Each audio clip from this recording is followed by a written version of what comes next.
नमस्कार, कंज्यूमर अड्डा में आपका स्वागत है। आपके साथ मैं हूं विपिन भट्ट और आज एक बार फिर हम बात करने जा रहे हैं कोरोना और साथ में हो रहे वैक्सीनेशन की, क्योंकि कोरोना ने एक बार फिर अपना गंदा रूप दिखाना शुरू कर दिया। हर रोज नए संक्रमण की संख्या तेजी से बढ़ रही है। ऐसे में राहत की बात बस इतनी सी है कि हमारे पास अब कोरोना की वैक्सीन मौजूद है। फ्रंटलाइन वर्कर के साथ साथ देश के बुजुर्ग आबादी को भी वैक्सीन दी जा चुकी है और अब नंबर है उन लोगों का जिन पर खतरा सबसे ज्यादा है, यानी उम्र 45 से 60 के बीच। आपको बता दें कि कोरोना ने इसी एज ग्रुप में अब तक सबसे ज्यादा जानें ली हैं, क्योंकि ये एक ऐसा एज ग्रुप है जो काम पर जाने के लिए घर से बाहर भी निकलता है, एक्सपोज भी होता है, लेकिन अब उसका शरीर उतना ताकतवर भी नहीं रहा। तो क्या वैक्सीन की ये सबसे इंपॉर्टेंट ड्राइव इस वक्त देश में चल रही है और ऐसी आबादी करीब 20 करोड़ से ज्यादा है, तो ऐसे में कौन सी बातें महत्वपूर्ण होगी, कितनी बड़ी ताकत बनेगा ये वैक्सीनेशन हमारी, और कोरोना का जो इस वक्त हाल है वो हालात और कितने गंभीर यहां से हो सकते हैं, आप इसे दूसरी तीसरी जिस लहर का नाम दे दें। तो आज इन्हीं सब पर होगी चर्चा के लिए हमारे साथ है ब्रीच कैंडी हॉस्पिटल मुंबई के general physician doctor Hemant P Thakkar, साथ ही जुड़ रहे हैं रेस्पिरेटरी मेडिसिन के senior consultant doctor MS Kanwar साहब और वैक्सीन अवेयरनेस कैंपेन कमेटी के सदस्य समीर भाटी साहब। आप सभी का बहुत बहुत स्वागत है। तो डॉक्टर ठक्कर, आपसे शुरुआत करते हैं। वैक्सीन की चर्चा हम करेंगे, लेकिन उससे पहले जिस तरीके के हालात इस वक्त देश में है कोरोना को लेकर, और संक्रमण काफी तेजी से बढ़ रहा है, मतलब उन्हीं इलाकों में जहां पिछले साल संक्रमण था, इस समय जो उसकी रफ्तार है वो 3 गुना ज्यादा है। तो सर, ऐसे हम कहां जाके रुकेंगे? ये हालात कितने खराब हो सकते हैं? फिलहाल तो एक कोविड का सुनामी है, टाइडल वेव है मुंबई में, जहां ये जो म्यूटेंट वायरस है उसकी ट्रांसमिसिबिलिटी बहुत ही फास्ट और क्विक है। इसके लिए हम एक फैमिली में एक को जब लग जाता है तो 5-6 लोग सब साथ में पॉजिटिव हो जाते हैं। फिर एक फ्लोर में किसको हो जाए तो वो फ्लोर में भी दूसरे काफ़ी जल्दी पॉजिटिव हो सकते हैं। बस तकदीर इतना अच्छा है कि इसकी ट्रांसमिसिबिलिटी ज़्यादा है मगर इन्फेक्टिविटी कम है। 75% लोग तो एसिम्प्टोमेटिक है और काफ़ी पेशेंट्स जिनको सिम्टम्स भी है वो माइल्ड सिम्टम्स है। अभी स्केयर हो गया, एक प्रकार का भय हो गया है। लोगों को लगता है अरे मुझे भी कोरोना हो गया, अभी मैं क्या करूं, मुझे डायबिटीज़ की हिस्ट्री है, मैं थोड़ी ब्लड प्रेशर की दवाई लेता हूं, तो पैनिक सिचुएशन हो गया है। मगर हम 1 साल पुराना है, ये बीमारी पुरानी है, तो हम थोड़ा सीखे भी हैं और हम इसको संभालने का शुरू कर दिए हैं। जहां पेशेंट्स को हम घर पे ज़्यादा ट्रीट करते हैं, पेशेंट्स को हम समझा के बुझा के घर पे दवाइयाँ भी देते हैं, मगर हम पेशेंट को अब तक समझा न सके, लोगों को समझा न सके कि मास्क पहनिए, डिस्टेंस रखिए, पार्टीज़ मत करिए और गोवा, मालदीव्स, दुबई घूमना फिरना आप बंद करिए। तो ये हम इसकी we are paying the price for this indiscipline की वजह से हम ये सिचुएशन में आज आ गए हैं। तो अब एक्सेलरेटर अभी वैक्सीनेशन पे भी दबा दिया है, मगर जब हेल्थ केयर अथॉरिटीज़ का माइंड डाइवर्ट हो जाता है, वो पेशेंट्स को भी देखें, वो मेडिसिन्स का भी देखें और फिर उनको कहो कि आप वैक्सीनेशन बढ़ाइए, तो ये बड़ी मुश्किल सिनेरियो हो गया है और ये मुश्किल में हम फिलहाल हैं। अपेक्षा है कि लोग समझेंगे, केसेस की ट्रांसमिसिबिलिटी कम हो जाएगी और हम ये कंट्रोल करके पिछले साल के जैसे नहीं मगर जल्दी ही उसके ऊपर विजय पाएंगे। राइट। तो डॉक्टर कंवर भी हमारे साथ जुड़ गए। डॉक्टर कंवर, इस बार ये जो भी म्यूटेंट कह लें और जितनी तेजी से स्प्रेड हो रहा है, देखिए पिछले साल के मुकाबले हालात काफी अलग है। पिछले साल तो हम इस वक्त तक लॉकडाउन में चले गए थे, उससे काफी बड़ा एक पॉज लगा, एक ब्रेक लगा, लेकिन बार बार ऐसा करना संभव नहीं है। और जिस म्यूटेंट की हम बात कर रहे हैं वो काफी ज्यादा तेजी से स्प्रेड भी कर रहा है और लोग अमूमन बाहर हैं इस समय। तो क्या धीरे धीरे हम इस नंबर को, जो कि करीब अब 1 लाख से ज्यादा दूर नहीं है, 1.25 लाख के आसपास हो गया, 75,000 से ऊपर है, उसको बहुत तेजी से बड़ा होता हुआ देखेंगे और ये पिछली बार से भी इन टर्म्स ऑफ नंबर ज्यादा दिखाई देगा? Yes, I think so. क्योंकि आप दूसरे जहां हमारे इंडिया में ये नंबर्स बढ़ने से पहले, जहां अगर आप देखें फ्रांस में या दूसरे यूरोपियन कंट्रीज में, यूके में खासकर, जो इस बार नंबर्स बढ़े थे बहुत तेजी से बढ़े थे, एकदम से तेजी से बढ़े, फिर वो उतनी ही तेजी से कम भी हो गए। So rise has been much faster, क्योंकि ये जो यूके का स्ट्रेन है ये 60 to 70% ज्यादा फास्ट ट्रांसमिट करता है। यूके का ले लीजिए, ब्राजील का ले लीजिए, साउथ अफ्रीका, आई होप कि हमारे यहाँ साउथ अफ्रीका स्ट्रेन नहीं है, अगर है भी तो बहुत ही कम और कंटेन्ड होगा। लेकिन दूसरे स्ट्रेन भी अगर देखें तो 60-70% फास्टर ट्रांसमिशन है, लेकिन ये ना समझे कि उतना ही ये डेडली भी है, ऐसी बात नहीं है, क्योंकि अभी तक जितने भी केसेस आए हैं उसमें मोर्टेलिटी रेट कोई बड़ी नहीं है, और हमारे हॉस्पिटल्स पे भी प्रेशर्स जो है आईसीयू बेड्स पे अभी उतना नहीं है। नंबर जरूर बढ़ने शुरू हो गए, पिछले 1 महीने से लगातार बदस्तूर नंबर हमारे बढ़ते चले जा रहे हैं। हर नए दिन, पहले दिन से केस ज्यादा होते हैं जो एडमिटेड केसेस हैं। सो ये प्रेशर है ही, और मेरा अपना ख्याल ये है कि ये जितनी तेजी से बढ़ रहा है, ये कुछ फैक्टर्स को देखते हुए कि कुछ ऑलरेडी इम्यूनिटी डेवलप हुई है पहले इन्फेक्शन से, और कुछ वैक्सीनेशन जितनी हो रही है, हालांकि वैक्सीनेशन अभी शायद 1% लोगों को ही हुई है हिंदुस्तान में अभी तक, इसको बहुत तेजी से बढ़ाना पड़ेगा, लेकिन उससे भी कुछ थोड़ा फर्क पड़ेगा। तो ये जो पीक है ये प्रोबेबली अप्रैल के एंड से पहले हो जानी चाहिए। 3-4 हफ्ते में ये पीक होके उसके बाद डिक्लाइन करना चाहिए। Probably towards the end of May हमें फिर से राहत मिल जाए, लेट अस होप सो। जी चलिए, तो ये अच्छी बात कह रहे हैं आप कि हमें मई आते आते क्या एक बार फिर से राहत देखने को मिलेगी। खैर ये आने वाले टाइम में ही दिखेगा बाडी साहब। तो लेकिन जो जिस एक चीज़ की हम बात कर रहे हैं, मैंने शुरू में भी कहा, डॉक्टर साहब ने भी अभी कहा कि बस राहत इतनी सी है कि अब हम वैक्सीनेशन के दौर में हैं, और अब तो उस एज ग्रुप पर आ चुकी है बात जहां 45 से 60 के बीच, मतलब एक ऐसी आबादी जो उतनी स्ट्रांग नहीं है इम्यून पॉइंट ऑफ व्यू से या अपनी लाइफ में, अब वो एक उम्र क्रॉस कर चुकी है, लेकिन अभी वो एक्टिव है पूरी तरह से, उसे काम करना, उसे घर के बाहर जाना है। तो 20 करोड़ से ज़्यादा है ऐसी आबादी। हमारे करंट रेट से हम कितने दिनों में इन्हें वैक्सीनेट कर पाएंगे? जैसा कि बिल्कुल आपने बताया, अभी हम जो सेकंड वेव की बात कर रहे हैं उसमें मोटा मोटा कारण देखें तो डॉक्टर ठक्कर ने भी बताया कि जो नेग्लिजेंस तो एक है ही, और बाकी डॉक्टर कंवर ने भी बताया कि जो री इन्फेक्शन वाला, अगर हम देखें सीरो पॉजिटिविटी वाला भी आप देखो कि पुणे के अंदर हमारा स्पेसिफिकली सीरो पॉजिटिविटी रेट काफ़ी हाई था जो दिल्ली के अंदर था, बट पुणे के अंदर फिर भी इतने एक्टिव केसेस है अभी भी पॉजिटिविटी। दूसरा एक जो न्यू वेरिएंट वाली भी हमने बात की कि उसको भी लेके कुछ वैक्सीन के ऊपर चीज़ें बातें आ रही है। और दूसरा आपका सबसे इम्पॉर्टेंट है कि इस बार जो आपकी यंगर पॉपुलेशन भी है वो भी काफ़ी इन्फेक्ट हो रही है ना। वैक्सीन हेजिटेंसी हमेशा से लेके एक थोड़ा सा सवाल रहता ही रहता है, जो हम देखते भी हैं अपनी वैक्सीनेशन ड्राइव के अंदर भी। जो आपने अभी बात की कि हमारा 45 वाला एज ग्रुप का भी वैक्सीनेशन ड्राइव शुरू हो चुका है। इसके अंदर आप देखें मोटा मोटा जो आपकी फर्स्ट वाली ड्राइव थी जिसमें हमने 3 करोड़ का टारगेट किया था जो हेल्थ केयर वर्कर और फ्रंटलाइन वर्कर थे, उसके बाद जो सेकंड फेज और थर्ड फेज को हम मिला ले तो टोटल 34 करोड़ तक का है। इस एज ग्रुप में हम देखें तो 34 करोड़ लोगों को वैक्सीनेट करना है, जिसमें आप देखो कि जो 60 प्लस के करीब हमारे लोग हैं, जो संख्या है वो है 13.7 करोड़ करीब, जिसमें से अभी तक 2.90 2,90,000 के करीब जो है आपके अभी वैक्सीनेटेड हुए हैं। और आपका जो अब ये वाला 45 से लेके 59 तक का एज ग्रुप है उसमें लगभग 20 करोड़ के करीब लोग हैं, जिसमें से अभी 72 लाख ही वैक्सीनेट हुए हैं ना। तो अभी अगर उस तरह से देखें तो जितनी स्पीड अप होनी चाहिए वो भी अभी हमारी नहीं हुई है।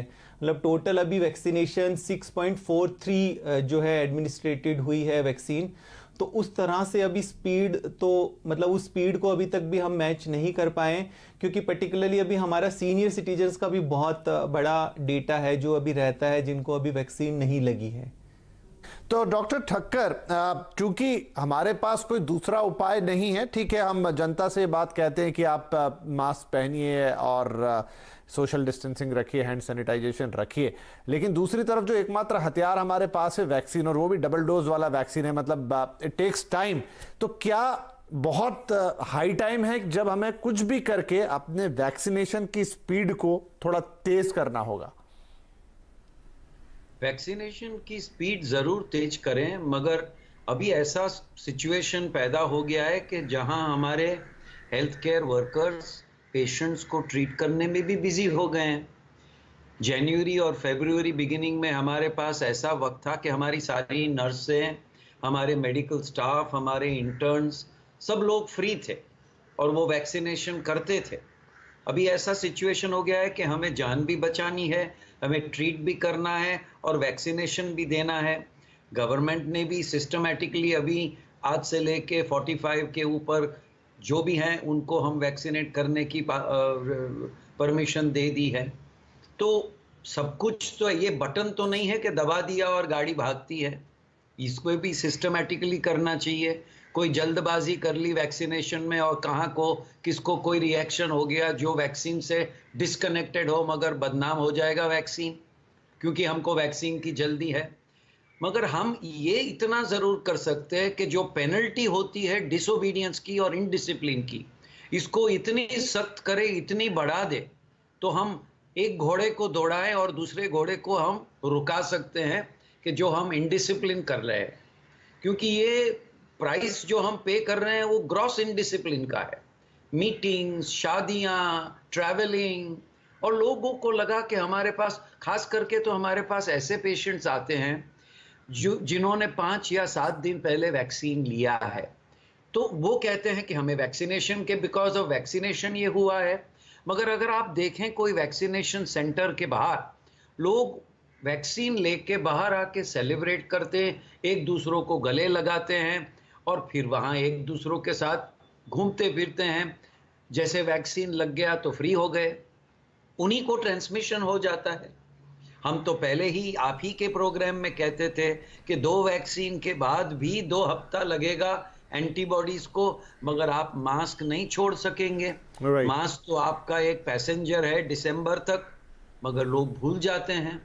तो इसमें कोई स्ट्रिक्ट एक्शन होना चाहिए। राइट तो यहाँ पर अभी भी सारा दारोमदार आपके हमारे ऊपर ही है और स्ट्रिक्ट एक्शन की बात कर रहे हैं यहाँ पर डॉक्टर साहब, क्योंकि वैक्सीन को भी वक्त चाहिए और वैसे भी 2 डोज वाला वैक्सीन है और उसमें भी विडंबना ये है कि बहुत सारे लोगों के तो मन में दुविधा है कि लगाएं कि ना लगाएं। तो एक छोटा सा ब्रेक ले रहे हैं और ब्रेक के बाद ये एक इंपॉर्टेंट सवाल है कि कहाँ तो एक तरफ हम कह रहे हैं कि वैक्सीनेशन को क्या हम तेज कर दें क्योंकि कोरोना एक बार फिर तेजी से बढ़ रहा है, और दूसरी तरफ बहुत सारे लोगों के मन में अभी भी दुविधा है कि हम उसे लगवाएं भी कि ना लगवाएं। तो उस दुविधा को दूर करना बहुत जरूरी है, जिसका मौका आ रहा है उनके लिए तो गोल्डन चांस है कि जाके जरूर लगवाएं। एक छोटा ब्रेक लेते हैं और इस सवाल को आगे बढ़ाएंगे। Welcome back. कंज्यूमर अड्डा में बात हो रही है बचाव का तरीका, जल्दी लगाओ टीका, क्योंकि बहुत तेजी से कोरोना ने एक बार फिर रफ्तार पकड़ी है देश के अंदर। तो हमारे पास उसका जवाब है वैक्सीन, लेकिन अभी उसकी रफ्तार धीमी है। और तो और दिक्कत यह है कि बहुत सारे लोगों के मन में ही संशय। अब इस सवाल को आगे लेते हैं। डॉक्टर कंवर, वैक्सीन लगाने को लेकर बहुत सारे लोग ऐसा सोचते हैं कि पता नहीं क्या रिएक्शन हो जाएगा, क्या नहीं हो जाएगा। मुझे अभी भी एक बड़ी आबादी, कई लोग मिलते हैं हमसे और वो पूछते हैं सवाल कि क्या लगवानी चाहिए। तो एक बार जरा क्लियर कर दे कि यही काम है कि आप लगवा लें। एब्सोल्युटली, मैं इनवेरिएबली एक ही जवाब देता हूं कि वैक्सीन लगवाइए। कई लोग ऐसे सवाल पूछते हैं कि मेरे को ये बीमारी है, ये बीमारी है, तो क्या फिर भी मुझे लगवानी चाहिए? अरे, it is all the more reason कि आपको लगवानी चाहिए। सो अगर आपको कोमॉर्बिडिटीज हैं तो आपके कोरोना से ज्यादा सीरियस डिजीज होने के चांसेस बढ़ जाते हैं। और वैक्सीन से ये नहीं कह सकते हम कि टोटली प्रिवेंट हो जाएगी डिजीज। 2 हफ्ते के बाद भी, सेकंड डोज के तकरीबन 10-15 दिन के बाद में पूरी एफिकेसी शुरू होती है इसकी।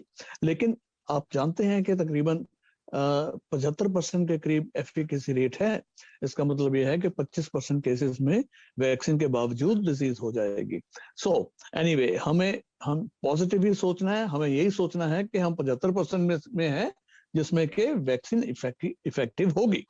और हर एक इंसान को, चाहे वो above the age of 18 years, अभी तो 45 के ऊपर की बात हो रही है, तो बिना किसी शक के, बिना किसी संकोच के आपको वैक्सीन लगवानी चाहिए। ना लगवाने का आप ही को नुकसान होगा, और अगर ऐसे काफी लोग आप जैसे हो जाते हैं, अगर आप नहीं लगवाते, तो सारी सोसाइटी को भी नुकसान होगा, क्योंकि आप अगर इन्फेक्ट होते हैं आप दूसरों को भी इन्फेक्ट करेंगे और ये चेन ऑफ ट्रांसमिशन टूट नहीं पाएगी। सो ये बहुत जरूरी है कि हमें इसको, वैक्सीन को सबको लगवानी चाहिए, कोई संशय मन में न रखे। डॉक्टर ठक्कर, एक इंपॉर्टेंट सवाल, बहुत सारे लोग क्योंकि इस समय कोरोना पॉजिटिव होते जा रहे हैं, तो क्या ड्यूरिंग दैट टाइम जब आप पॉजिटिव हैं, भले ही आपके अंदर कोई सिम्टम्स नहीं, आप वैसे ओके हैं, आपको वैक्सीन लेनी चाहिए? जब तक आपका रिपोर्ट नेगेटिव नहीं हो जाता तब तक आपको वेट करना चाहिए? हमारा जो रूल ऑफ थंब है वो बहुत क्लियर है कि अगर आपको कोरोना पॉजिटिव है और यानी आपको कोरोना की बीमारी हो गई है तो आपको 8 या 10 वीक्स तक राह देखनी चाहिए, क्योंकि बीमारी होने के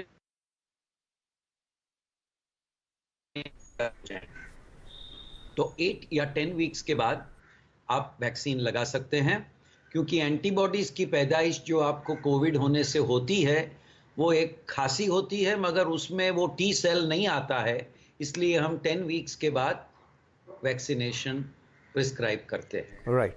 तो 10 हफ्ते के बाद अगर आप कोरोना पॉजिटिव हो गए हैं किसी कारण से तो 10 हफ्ते के बाद आपका वैक्सीनेशन होना चाहिए। अगर आपका नंबर आया अभी तो फिलहाल आपको वेट करना होगा।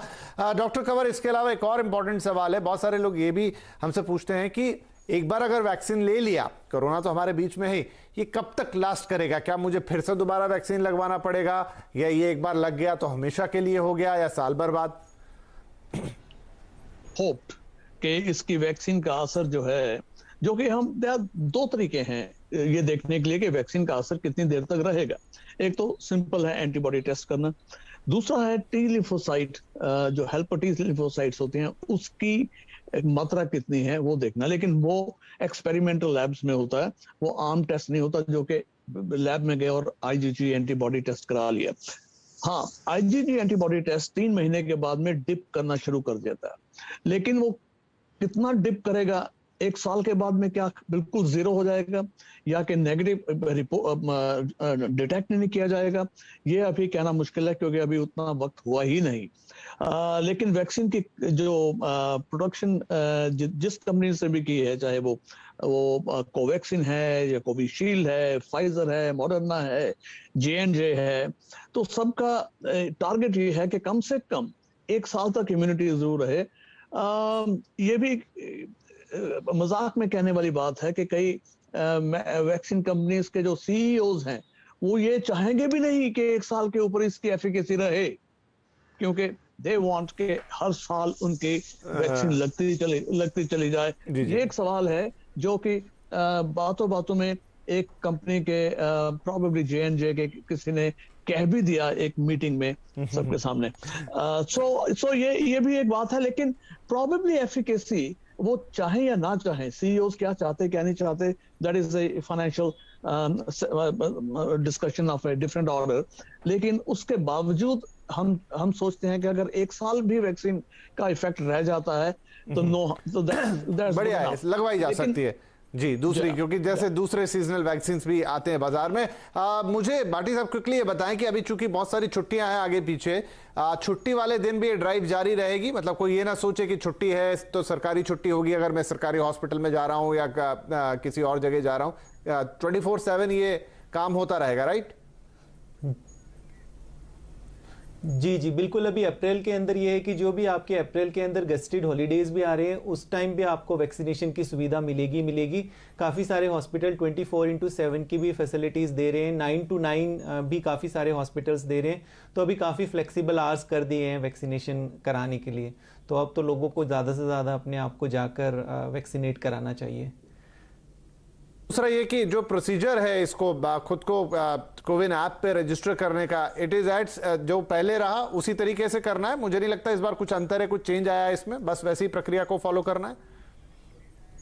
जी बिल्कुल, वैक्सीनेशन का प्रोसेस सेम है और अब भी वही जो आपका वॉक इन फैसिलिटी भी अवेलेबल है, उसमें एक समय रखा है कि 3 बजे के बाद जाके आप अपना वॉक इन भी अपना ID दिखा के और आप अपने आप को वैक्सीनेट करा सकते हैं। तो जो प्रोसेस है रजिस्ट्रेशन का वो सेम ही है जो आपका कोविन ऐप पोर्टल पे है और आरोग्य सेतु ऐप के थ्रू है। ठीक है डॉक्टर ठक्कर, एट लास्ट एक बहुत इंपॉर्टेंट क्वेश्चन, और वो है इसे कोविशील्ड से ही रिलेटेड। मान लीजिए सरकार ने खुद ही कहा था कि पहले जो 28 दिन के बाद दूसरा डोज था उसकी समय सीमा बढ़ा दी है, तो कहीं उसको 24 दिन से 56 दिन के बीच लिख दिया है, कहीं 42 बिटवीन 56 लिखा है, लेकिन आइडियली क्या है, आप जितना गैप देंगे उतना इफेक्टिव होगा?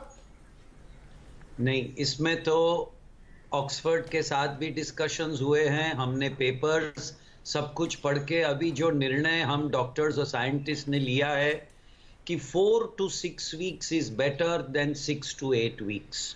ओके, फिर तो क्या इंडिविजुअलाइजेशन है, क्योंकि कोविड के बारे में हम रोज नया सीखते हैं। मगर अगर आपने फर्स्ट डोज लिया है तो 4 to 6 वीक्स के बाद सेकेंड डोज लेंगे तो आपका अच्छा कॉशन रह जाएगा। क्योंकि आपने अभी ही सवाल किया कि 1 साल चलेगा, कब चलेगा, ये तो भारत रत्न का सवाल है, किसी को पता नहीं है। तो मैं ये कहूँगा कि आप 4 to 6 वीक्स के अंदर ले लीजिए, ताकि आपको जो आपके नेबर्स कहेंगे बाहर आइए, पार्टी में आइए, घूमने आइए, तो आप फिर थोड़े प्रोटेक्टेड हो जाएंगे, न कि आपको घूमने जाना है। एक बहुत अजीबोगरीब सिचुएशन है, वैक्सीनेशन है, मास्क है, डिसिप्लिन नहीं है जी। तो आपके माध्यम से मैं यही प्रार्थना करता हूं कि वैक्सीनेशन का सोचिए नहीं, सैटरडे संडे सुबह शाम मिलता है, ले लीजिए, मगर मास्क 24 घंटा आप बाहर जाएंगे, डिसिप्लिन रखेंगे तो कोरोना का विजय 2021 बिल्कुल सही है। और क्योंकि कोरोना के खिलाफ बहुत सारी चीजें हैं जो हमें पता रोज रोज लगती हैं, लेकिन अब हमें इतना जरूर पता है कि अगर आप मास्क लगा रहे हैं, सोशल डिस्टेंसिंग रख रहे हैं और हैंड सैनिटाइजेशन कर रहे हैं तो कोरोना से 90 से 95% बचाव आप हर हाल में अपना कर सकते हैं। तो ये 3 चीजें जरूर याद रखिए। बाकी आपकी मदद के लिए वैक्सीन है और तमाम और चीजें रोज आगे आती चली जाएंगी, लेकिन जब तक कोरोना नाम का ये वायरस हमारे बीच में है तब तक इन 3 चीजों को मत भूलिएगा, वैक्सीनेशन के पहले भी और वैक्सीनेशन के बाद भी।